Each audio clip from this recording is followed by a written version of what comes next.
Bonjour à tous, on se retrouve aujourd'hui pour une nouvelle vidéo où je vais vous montrer comment réaliser du vin chaud. Demain, nous réalisons l'inauguration des décorations de Noël du quartier et donc nous allons préparer 4,5 litres de vin chaud pour l'occasion.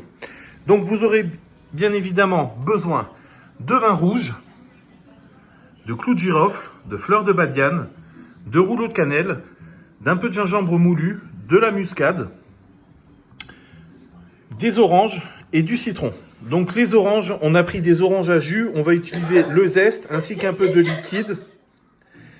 Et derrière, nous mettrons quelques morceaux dans la préparation. Je vous montre les différentes étapes. Donc la première étape, on va prendre de la cassonade, donc du sucre de canne. Donc là, pour 4,5 litres, on a besoin donc, de 750 grammes. Donc on va vider l'intégralité à l'intérieur. Sachant que pour 1,5 litre, vous divisez donc par 3 toutes les quantités que je vais vous donner. Je vous mettrai dans la description la recette. Ensuite, il vous suffit de mettre des clous de girofle. Donc pour 1,5 litre de vin chaud, il faut 2 clous de girofle. Les fleurs, donc les étoiles de badiane, donc il en faut 2 par 1,5 litre de vin chaud.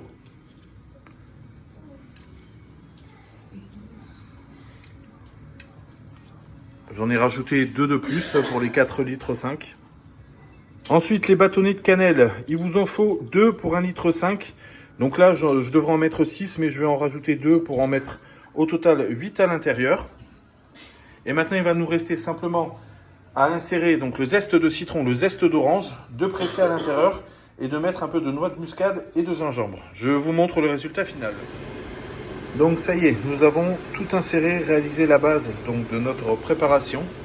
Donc moi je mets pas mal de petits morceaux d'orange.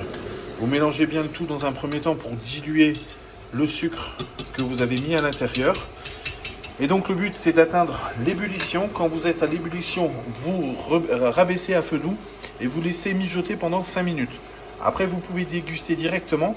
Mais moi, je vous conseille de le laisser reposer toute une nuit. Comme là, demain, on réalise la fête de décoration des illuminations.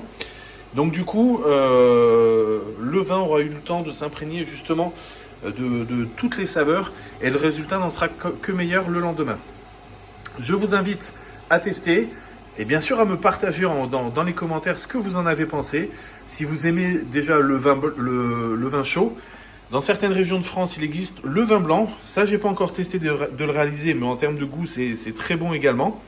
Donc, n'hésitez pas à liker, partager et surtout partager sur vos réseaux la chaîne pour donner plus de visibilité, pour partager cette excellente recette de fin d'année qui vous réchauffera, non seulement, et qui réveillera vos papilles. Je vous dis à très bientôt pour de nouvelles aventures.